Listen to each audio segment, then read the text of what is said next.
Hi guys, Karnataka trip part 3 பார்க்கலாமா? காலையிலேயே எல்லாம் ஸ்விம்மிங் பூலில் குளிக்க சொன்னாங்க. ஸோ குளிச்சுட்டு இருந்தோம். ஃபஸ்ட்டு கேர்ள்ஸு, அதுக்கப்புறம் பாய்ஸு.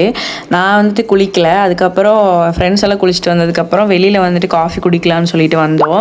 அங்கே கொஞ்ச நேரம் வந்துட்டு ரிலாக்ஸ் பண்ணிகிட்டு இருந்தோம்.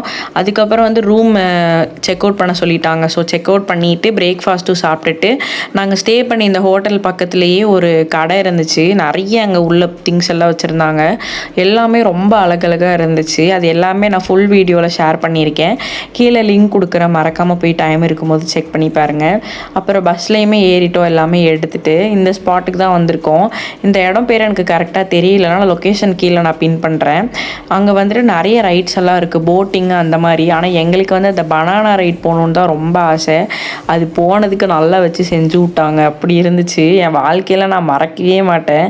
இந்தளவுக்கு உயிருக்கு பயத்தை காட்டிட்டாங்க, அந்த மாதிரி தான் இருந்துச்சு. ஒரு ஆளுக்கு வந்து 250 சார்ஜ் பண்ணுறாங்க.